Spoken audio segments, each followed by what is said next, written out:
I am here today with my good friend, Greg Garrett. So glad you could join us here. It's been a little while since we've done one of these at Redeeming Democracy because I've been finishing a book. But now it's done and we're back on schedule.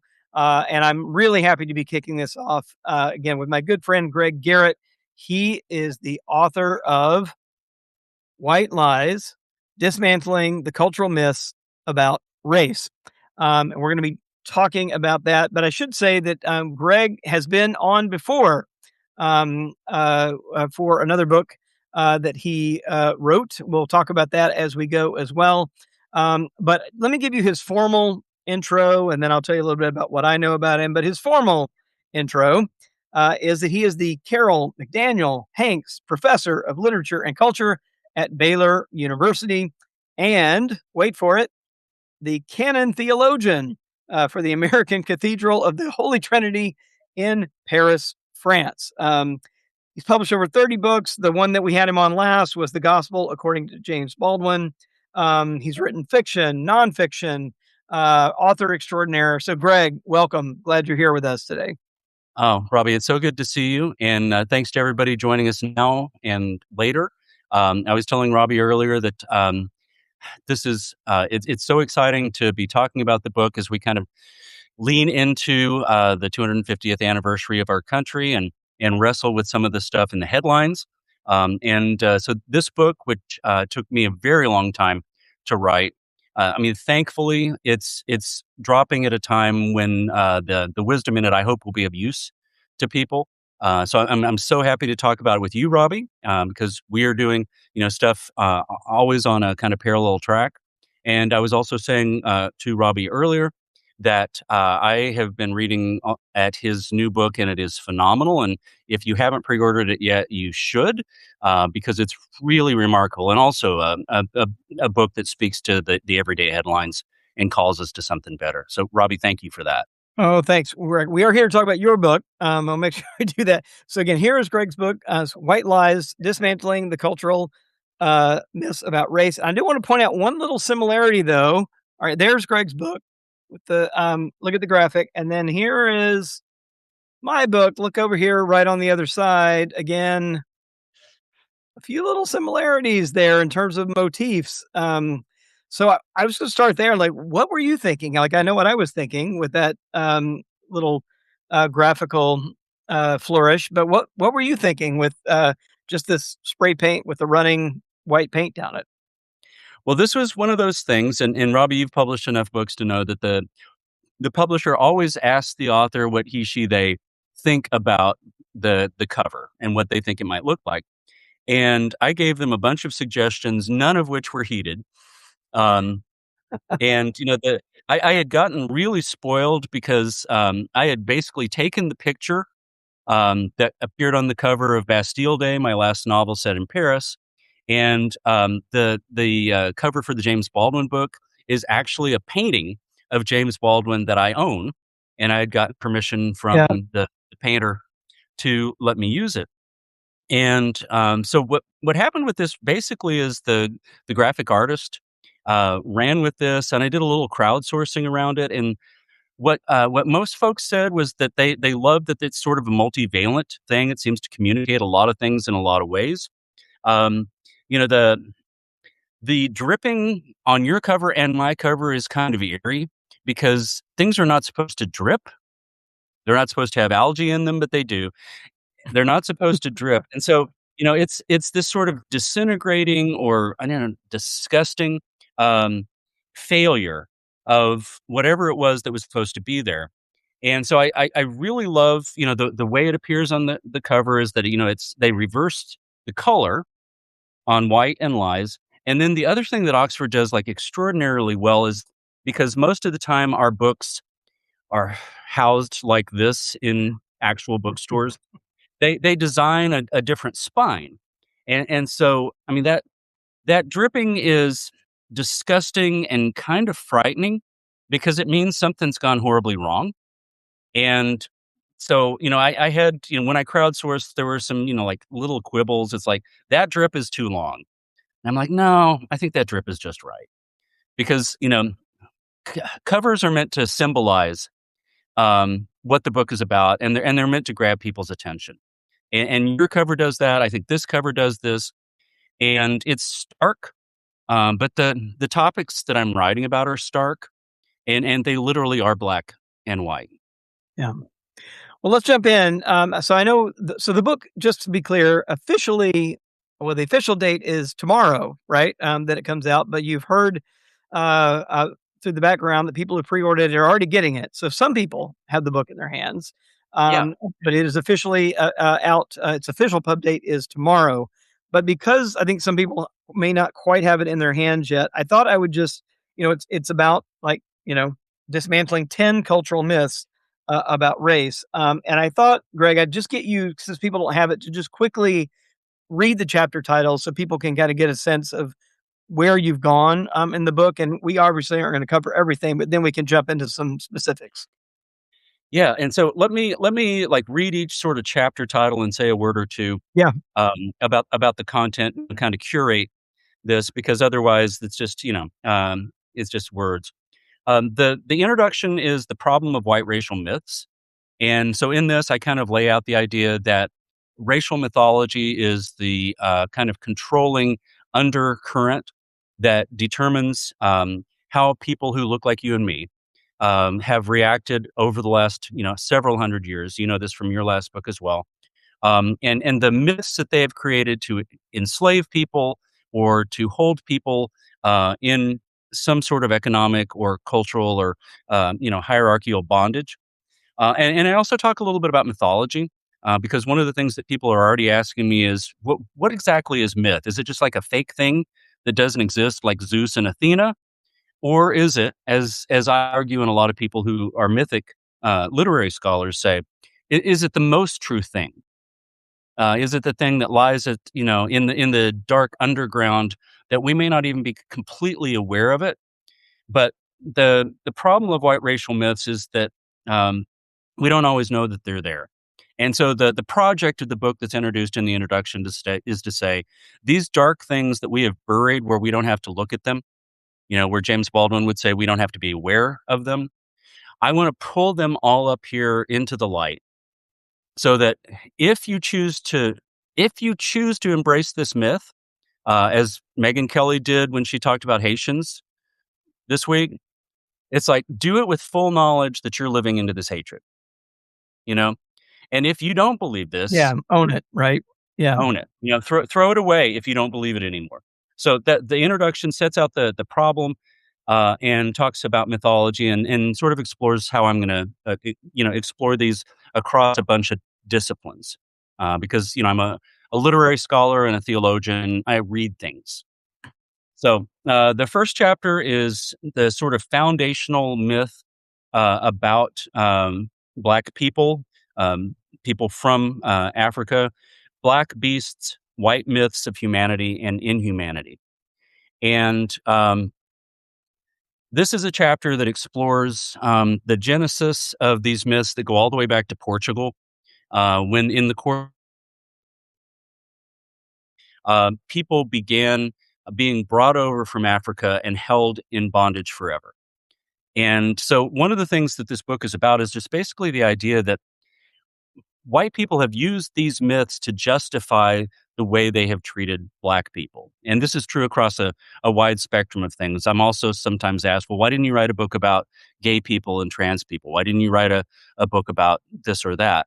And all of these things apply because white Christian nationalism uses myths to create this hierarchy that only puts white Christian men at the top.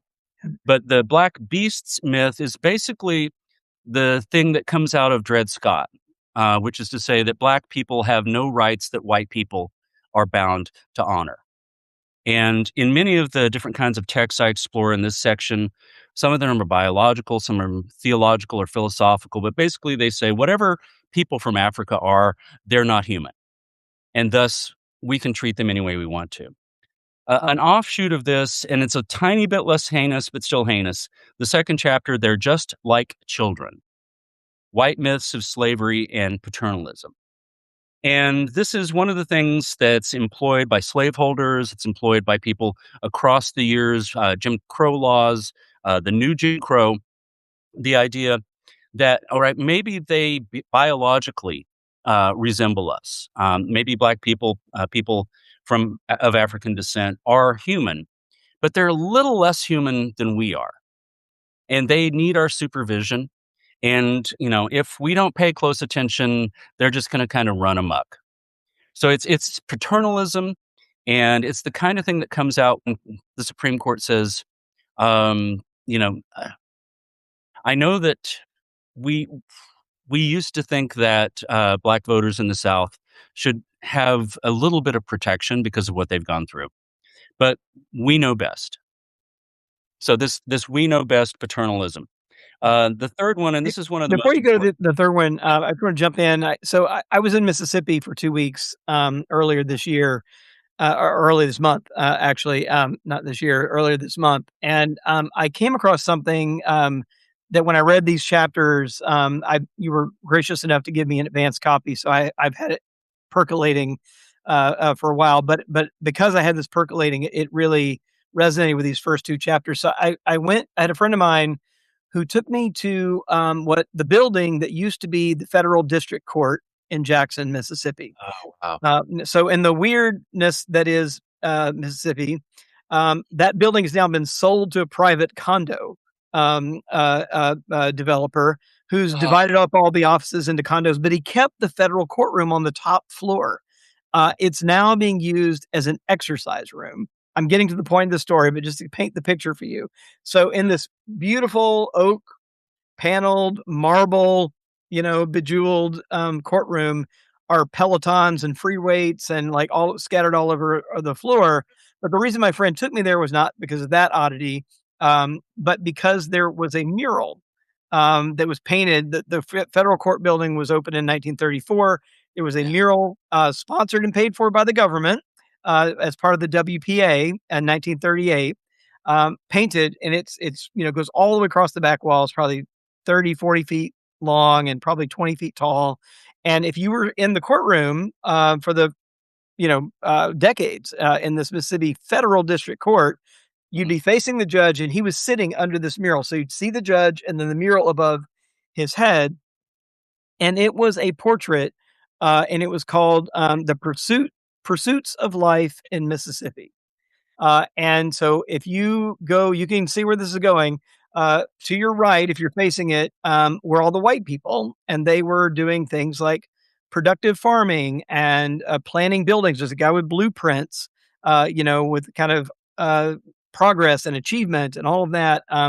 In the middle is a white family, a man, a woman, and a chubby white baby, who is talking to literally the white plantation owner in his straw hat. I mean, it's right out of Central Gone with the Wind casting, casting. there. And then, like, overlooking them is the white minister in his robe with a big Bible, right? So that's the centerpiece. And as you pan across to the left are all the African American people, in Yeah, the painting. And they are literally picking cotton and playing the banjo. Right, and this was sitting in the federal district court in Jackson, Mississippi for decades before it was covered up. It's still only covered by a velvet curtain that you can just kinda go crank open if you wanna see, this thing. It's really quite remarkable, to see. But it occurred to me that, boy, that is the power of myth just visually demonstrated inside a federal court building, right, to kinda demonstrate power. yeah, And the and that story. actually, I mean, I love that because I love reading all these things, and you and I look at imagery and symbolism. Um, the third chapter is the lost cause, Confederate fictions, and your story makes me think about the murals at the Windsor Court Hotel in New Orleans. So, like one of the old school fancy hotels there. And Jeannie and I usually go for a drink there because we can't afford to stay there or eat there. But sometimes, coming back from Galatoire's or Arno's or someplace, we'll pop in there before we go back to our much cheaper Hilton property. And We normally sit over by the bar, but this last time we were there, we were seated like in the far reaches of the bar, and there were two murals exactly like that, which have not been covered by velvet covers. And it's it's basically, the thing that the prologue from Gone with the Wind talks about. There once was this land, you know, where white Yeah. people reigned supreme and black people knew their place, and their place was over here. But it's the lost cause myth is one that's been embraced. Heather Cox Richardson wrote a recent book about how the South won the Civil War, which they actually did. And Robbie and I are children of the South, and so we've got kind of an eagle's eye view on this. But what troubles me most about the lost cause myth about is how it's been taken up by white Christian nationalism now. And my priest, 2 Sundays ago, because I was out at the lake, I'm here in an old friend's 100-and-some-year-old farmhouse, um, writing this week. But my priest at St. James Episcopal Church in Austin, a historically black church in Austin, during her sermon talked about how the lost cause myth has just transformed itself, morphed into this white Christian nationalism. Um, Basically, the white Christian men who hate everything. And Robbie, you've probably seen, the Southern Baptist Convention this week said that gay and trans people cannot be Christian. And our shared editor, Mark Wingfield at Baptist News Global, posted about this on the socials, and he says it's official. The Southern Baptist Convention hates everybody except white men. I'm like, yeah, that is the lost cause myth. Um, so Yeah, I mean, it's it is striking to me as, someone who grew up Southern Baptist. I began, as the book, my book, White Too Long, with, one sentence that just basically says, the denomination which I grew up was founded on the proposition that enslaving other people based on the color of their skin was compatible with the gospel of Jesus Christ. That is the yes, genesis story of the Southern Baptist Convention, which then goes on to become the largest Protestant expression of Christianity in the country. And okay. so that tells you a lot about, speaking of power of these myths. I mean, that animating myth has never been, or I should say, maybe foul spirit has never been exorcised, right, from within the Southern That's Baptist Convention. Yeah, that's a brilliant way to put it. And so in the interviews I've done so far, and it's just a few because because the book doesn't launch until tomorrow, but I've been talking a lot about the lost cause myth. And I feel like it's foundational to so much of this. So the book looks at a lot of kind of system-wide, systemic racial myths. It also looks at individual myths that people use to avoid responsibility. So I'll run through the rest of these quickly because I want to get to your questions. Um, the Lost Cause is the third chapter. The fourth chapter, At Least We're Not Black, Whiteness, Blackness, and Caste. And what Dr. King had understood toward the end of his career was that Black people and poor white people had so much more in common than they did with people at the top of the hierarchy. But the racial myth that had been foisted on, less economically successful white people was the color of your skin makes you better, and it's a pacifying myth. So in the South, maybe you're not the plantation owner, maybe you're a poor sharecropper, but at least you're white. And so it's been this divide and conquer strategy that Dr. King was trying to get to the bottom of, toward the end of his career. And it's what made him so dangerous to the system. So At Least We're Not Black is chapter 4. Chapter 5 grows out of some of the earlier myths, law and order, fear and injustice. Whenever you hear a far right or a conservative politician talking about mobs or about violence or about riots, what they really mean is watch out for dangerous Black people. And it's part of a larger myth that particularly Black men are dangerous. And it's such an unconscious thing that, some of my Black friends will talk about how if they are walking down a sidewalk, cross the street, not to be standing, like not to pass them on the sidewalk. And you remember Barack Obama in his speech after Mm, Trayvon Martin was killed, talked about before I was a U.S. Senator, people would follow me around the department store because I was black. So this myth, the law and order myth, is also part of the Southern strategy. The thing cooked up in the Republican Party in the 1960s where they said, well, we can't say the N word anymore. Now apparently you can. But they were saying you can't say the N word anymore, but you can code this racial discontent by tapping into some of these myths and fears that white people have about black people. yeah, So law and order is one of the things that still shows up all the time in our discourse, in our headlines.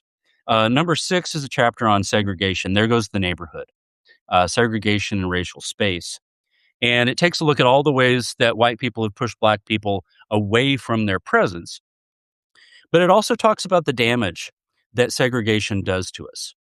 And so when we live in our gated communities, um, during the time of the George Floyd Black Lives Matter marches, I was talking to a lot of churches, and most of them were exclusively white churches, and they said, we don't know any black people. Like, we understand that what happened to George Floyd was awful, but we don't know what to do because we don't know any black people. And when you don't know a black person, when you don't know a trans person, then it is so easy to believe the harmful myths and not get the correctives that come when when you know.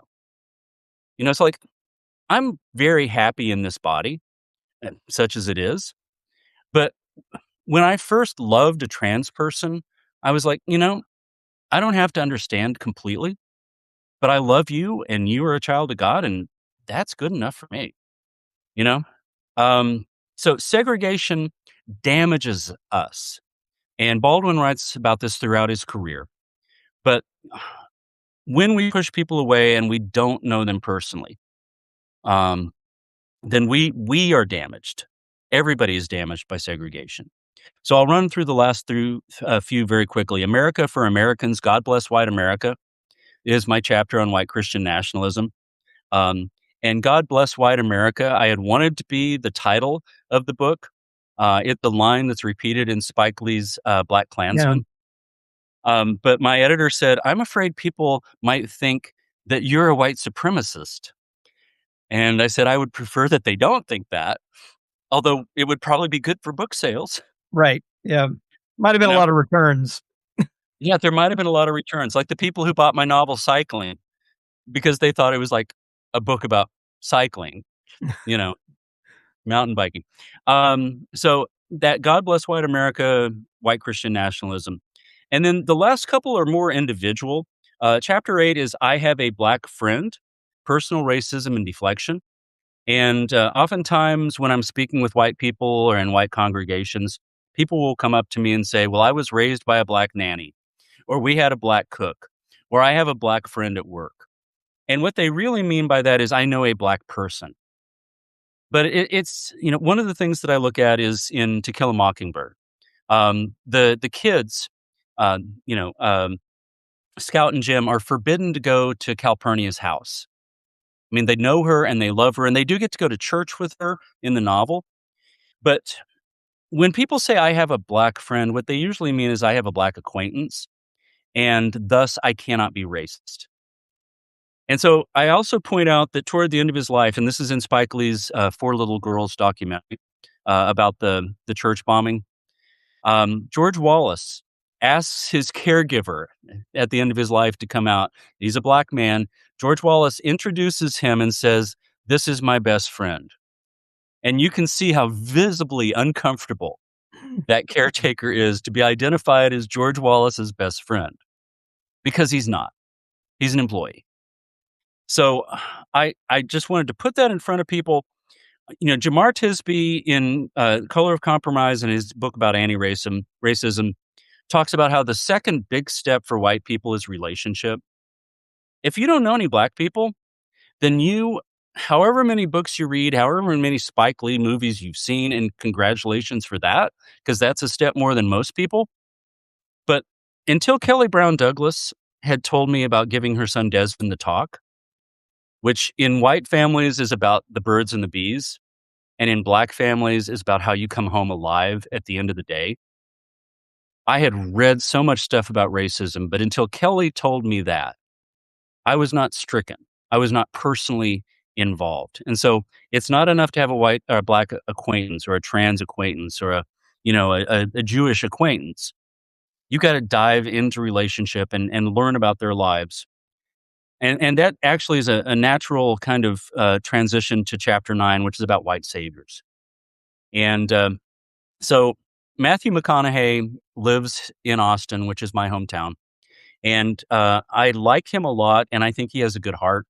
But he has also appeared in several films where he is a prototypical kind of white savior, a white person who has, love and affection for people of other races, but he thinks he knows what's best for them. And that white savior thing can have a positive or a negative connotation, but in either way, it's a harmful myth because if you're not in direct relationship with people, you know, you don't know exactly how their lives are being lived out and where the harms are that you're hoping to ameliorate. And then the last chapter, which is the one that apparently John Roberts and the Supreme Court are living in, we elected a black president, the myth of post-racial America. And this is an excuse that people give to say that we don't need to continue talking about this. But what they really mean is, I don't want to continue talking about this. And my favorite chapter, and thank God that I lived long enough to write it. The conclusion is about counter myths. What are some of the healthier myths? What are some of the lives and works and achievements of Black people in this country that push back against these 10 harmful myths? And it was so painful to me to have to save this to the end of the writing because this book was so painful. And Robbie, you know this because we've been friends this long. It took me 5 years of hard research and conversation and writing because it's the hardest book I've ever written. It's like what Mr. Baldwin used to say, going down into the dungeon every day and just, exposing and the cruelty that I am implicated in. But then the conclusion is sort of like that space in the sermon where you say, yeah, all these things have happened, but there is still hope. There's still opportunity. There's still possibility. And what I hope the conclusion is also like kind of a benediction, in a Christian worship service. Like we have been exposed to a lot of things and the world is a mess, but it's still a place where we can go out and make a difference, which I know is one of the things that you're talking about in your new book as well. So that's my quick run through. It's not at all. But again, since a lot of people haven't had the chance to read the book yet, I hope that will give you a sense. So there are sort of existential, philosophical, Black people are X kinds of myths that reinforce many of the other societal myths that are put in front of us. And then I try and close with counter myths. Great lovers of James Baldwin. Yeah.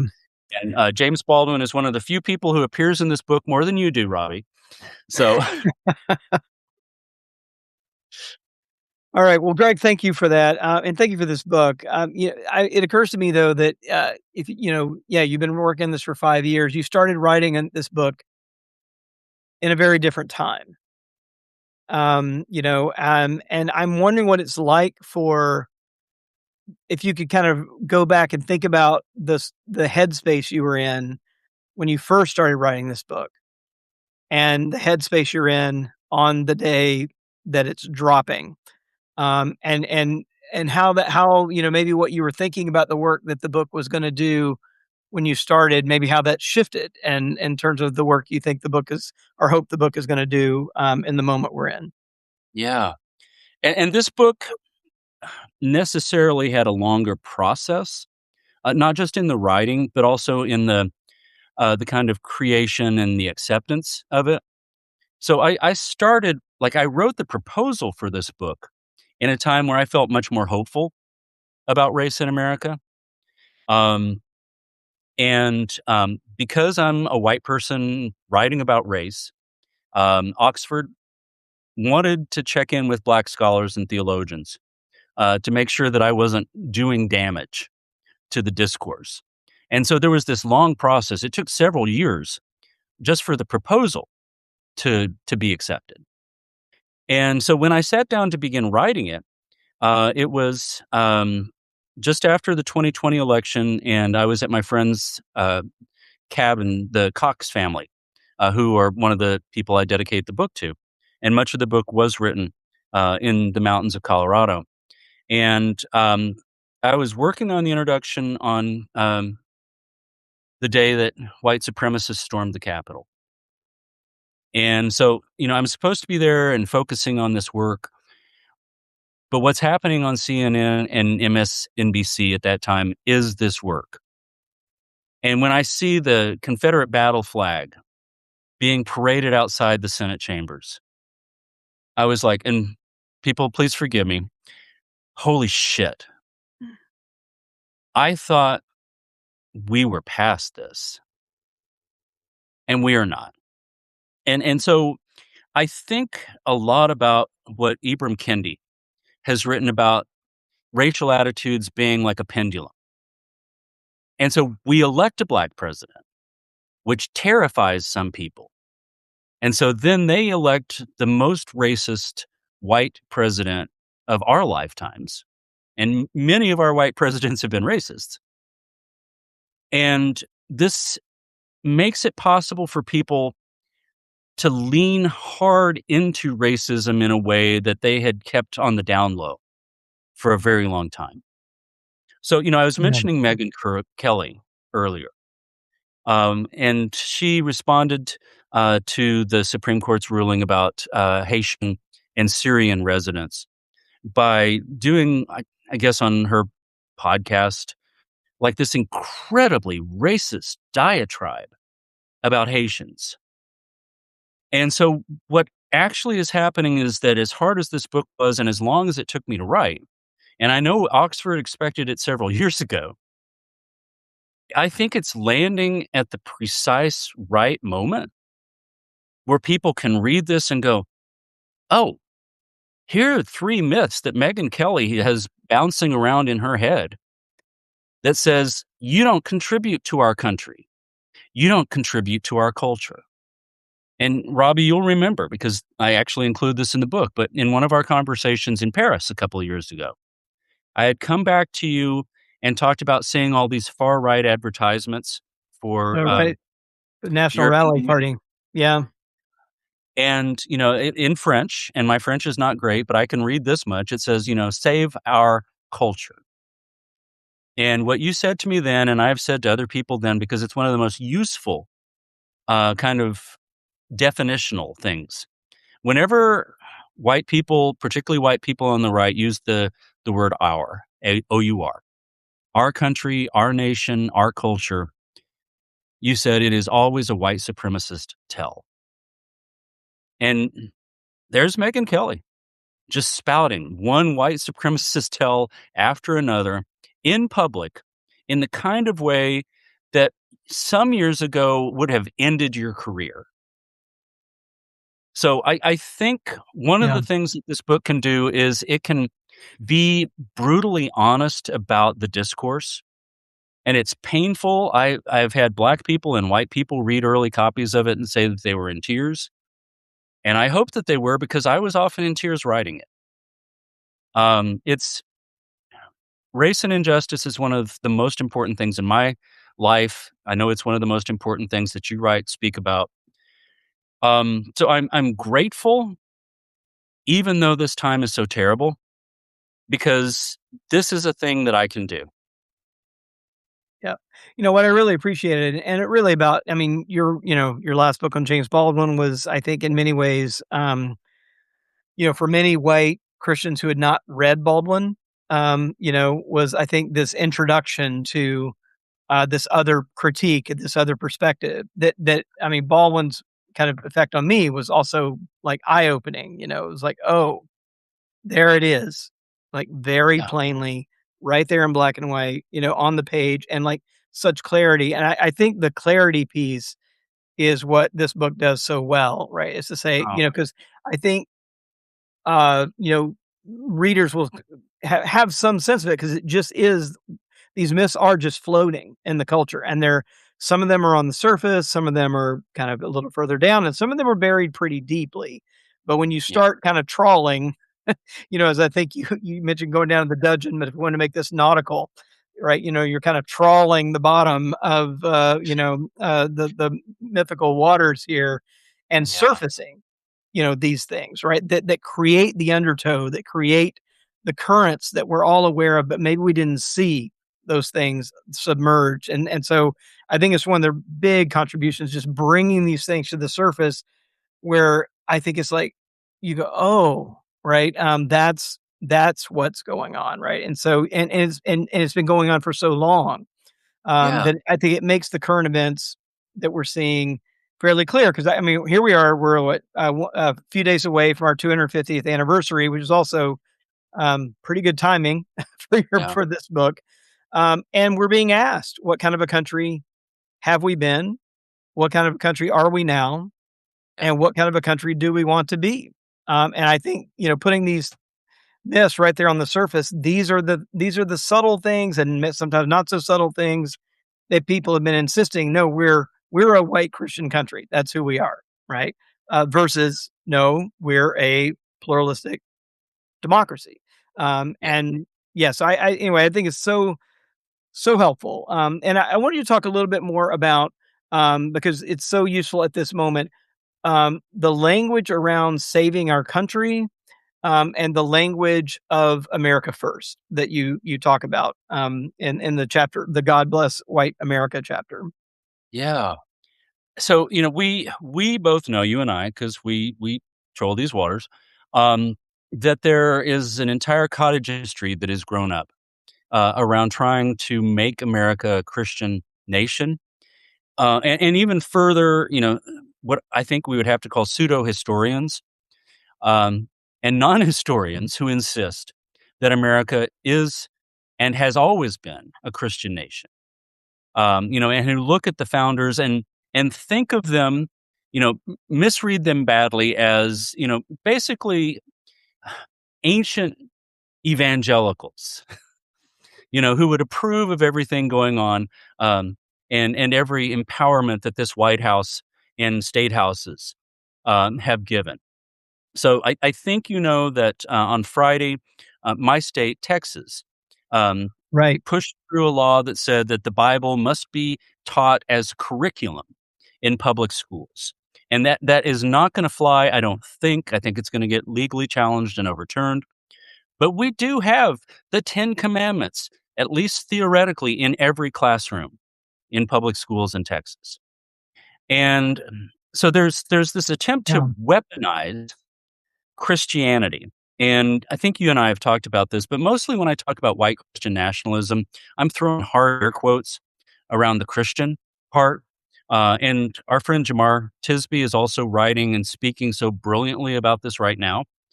But it makes me think about an interview that I did with the past presiding bishop of the Episcopal Church, which is my tradition now, Michael Curry, the great black preacher. And for me, everything boils down to this. And this is what Michael Curry says, and this is what Jesus says over and over in the Gospels. But my faith is all about love. And what Michael Curry says is if it isn't about love, it isn't about God. But when you look at white Christian nationalism and when you look at how people are trying to claim a Christianity, it is a Christianity of hate and cruelty and privilege and has absolutely no relationship to the Christianity that is written about in the Gospels. And in fact, this is one of the things that John Fugelsang writes about so well in his book, Separation of Church and Hate. It's like these white Christian nationalists have never read the Bible. They've never read Matthew 25. And when James Tallarico, who is, candidate for U.S. Senate in my state, talks about how he believes that everyone is a child of God and should be treated with dignity and respect, on the Twitters, people come after him and say, "You're not a Christian, dude." And it's the Yeah. most Christian thing that there is. You know, love your neighbor. Love your neighbor as yourself. Love your enemy. So, what I And, Greg, it's reminding me, I just want to make one quick comment here. So, I have a whole chapter in my new book on empathy, because, um, I would have thought I would need to defend empathy, but there's an entire movement among white evangelicals today to talk about empathy as a sin, talk about empathy as toxic to the gospel.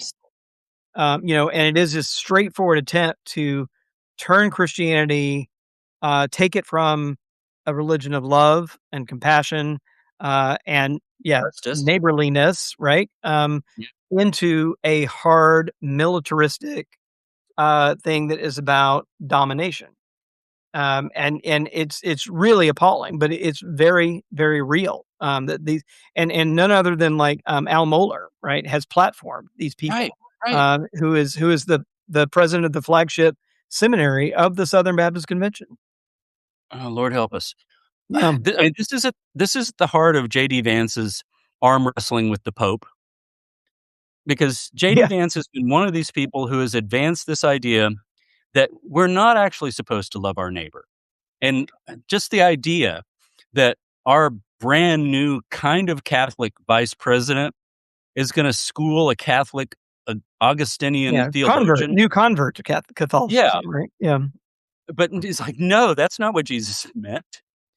And what Augustine tells us, and Jesus actually is doing this, in the story of the Good Samaritan as well. But what Augustine says is this twofold commandment: love God, love your neighbor, is not negotiable. And your neighbor is not the next door neighbor who looks like you. It's everybody. There yeah. is not a person that this commandment doesn't apply to. It applies to Haitians, and it applies to Syrian refugees, and it applies to that trans person you are so terrified of, you know? Um, so the two things that I think are really at the heart of this book and why I wanted to write it, I am a deeply faithful person. And when I see white Christian nationalism deforming my faith, I mean, not my faith personally, but the reputation of the American church. And it is so dangerous for the American church when this happens. But I love my faith and I love my country. And these lies deform both of those things, and they are in direct contradiction to the best callings of both of them. I write early about how, Jefferson didn't intend for Black people to be part of the "we hold these truths," but Black people discovered that and knew that they wanted to be part of it. Women wanted to be part of it. Immigrants wanted to be part of it. And, I think a lot about the Langston Hughes poem, about how let America be America again, the America it has never been, but must be. So, for my faith and for my country, this I took a 5-year beating that I hope will be of use to people, because it feels like at this moment there could not be a more important set of things to talk about than our foundational myths. Well, I'm so grateful about the book here. I'm going to ask you one other thing. And I hope we'll have some questions. Let me just invite everybody. If you've got some questions, feel Please. free to put them in the chat, and we will try to get to some of them. So we'll use this question of mine kind of as the term, as the turn here. Yeah. I wanted to ask you about just to say a little bit more about, well, you and I here about Christian, right? That I think you and I are actually on slightly different places, which is maybe helpful. I always insist on using the word Christian when I talk about white Christian nationalism, Yeah. and the reason why I do that is because um, I feel like it's really important for Christians either to own it or reject it. Right, and because it is absolutely, as you said, using Christian symbols, it is using scripture, it is using tradition, it is using churches, And so I think there's a way in which it is attempting to lay a totalizing claim on that Yep. tradition, right? And to say, Yes. we are the authentic Christian, and in fact, all those other Christians are the ones that are weak and are undermining our country, and they're, so I kind of want there to be a healthy Christian debate here, where, because I think there's been a lot of loud people on the Christian nationalist side, and we're only beginning to hear, I think, a strong, we are seeing denominations just this year stepping up and passing resolutions against Christian nationalism. I mean, I think that's really, really important. I was just with the PCUSA. I know at their convention this weekend. I know the Episcopal Church has definitely dealt with this, Yep. and even some smaller, even the PCA, which is the more conservative Presbyterian branch, is putting together a study to talk about the dangers of Christian Mhm. nationalism. So I think all that's really important. But you say you kind of always put quotes on it, or you even like not say it. So give me the case for the other side. I'm like wanting it to be there because I really want to force, in the same way you're trying to do the book, Christians to say, "Oh no, actually, it's not so easy just to dismiss it because they are taking legitimate parts of the tradition and bending it, this way." Yes, they absolutely are. And so I think what I want to do, because the one tiny difference between us, you know, you're better looking. Um, I don't know. I've got better glasses. Now, I think, flattery's not going to win the debate, Greg, but go ahead. but you know, I'm I'm a Christian theologian. And you and I both went to seminary, but that's a primary part of my identity now. Theologian, preacher, and I my life was saved and given meaning by progressive Christianity, and most particularly by a historically black church in East Austin, Texas, that despite history decided that they would welcome every person as a child of God. And so when I think about my own faith and my proclamation of my faith, it is this is not too strong. It's disgusting to me that people are making that claim you're talking about to Christianity while not living into any of the Christian values. And you and PRRI have noted this. Evangelicalism has become much more social and cultural than necessarily religious. And so that is one of the things that I kind of hold in the back of my head. Um, so this faith that speaks in opposition to that. Um, your point is well made. And I think it's important that we say, look at these people who say they are Christian. But I think about the president's, religious liberty commission, which is what, like 11 evangelicals and one conservative Jew, right? It doesn't represent 200 million or more Americans. And I, I just don't want to give them the Christian identity. I don't want to give up the Christian identity, just sort of in the same way that it's like, I don't want to give up the flag.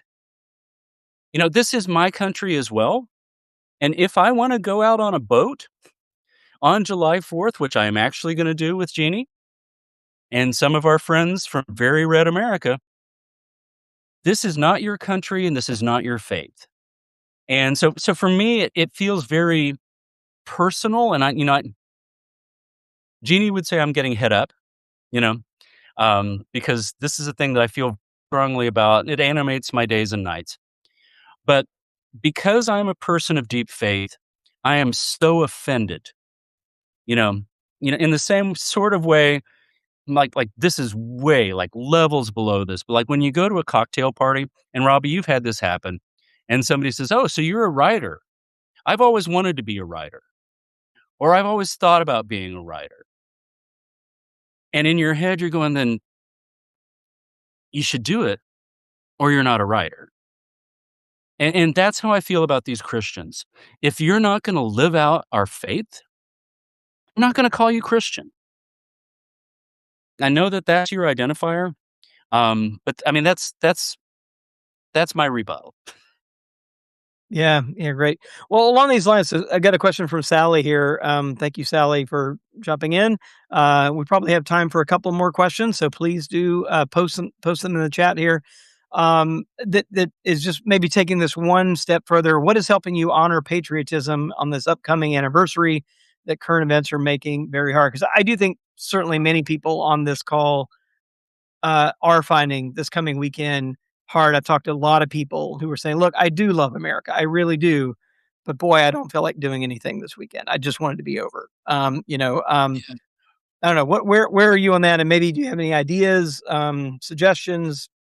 Can we all join you on your boat? I I think maybe 5 of you? See, that's Robbie, I'm actually thinking very hard about this because I'm working on a 4th of July Substack article. Yeah. And, I that Langston Hughes poem, um, "Let America Be America Again," is at the heart of what I'm thinking about. You know, the Declaration of Independence is at the heart of what I'm thinking about. It is never applied to everybody, but across the years, marginalized people, the kind of people that Jesus would have called the least of these, have said, "This idea matters." And it is a place where I can find connection between my faith and my love of country. Because if we say everybody matters, it is the sort of secular version of everybody's a child of God, everybody's my sibling in that response. So there are a couple of things that I think about. Jamel Bowie was saying in a conversation at the New York Times that he reads The Great Gatsby every 4th of July. And I actually was thinking about that. Mm. It is maybe our greatest novel. Scott Fitzgerald is one of my great influences as a fiction writer. But, it's a novel about how the dream is always just out of reach. But if you never reach for it, you'll absolutely never get it.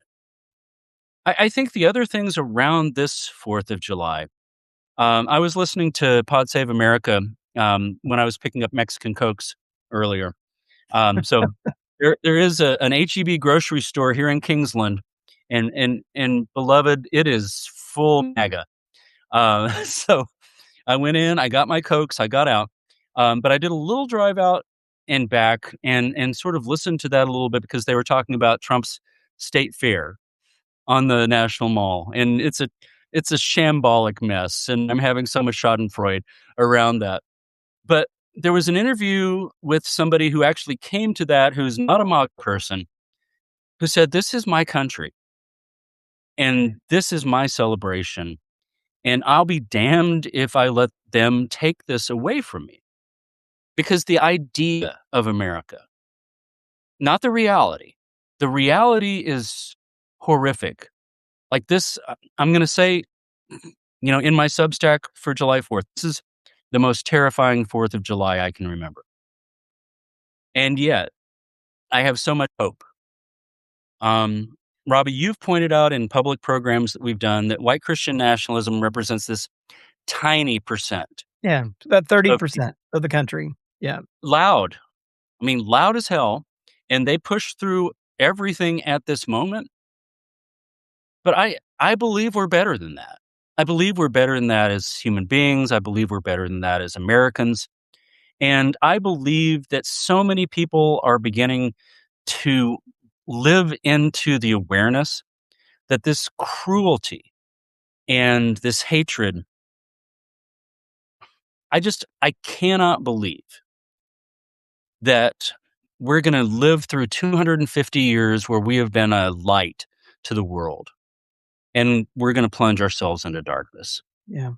Well, I So tell you it's one hopeful thing. So I have a section at the end of my new book um, that where I talk about.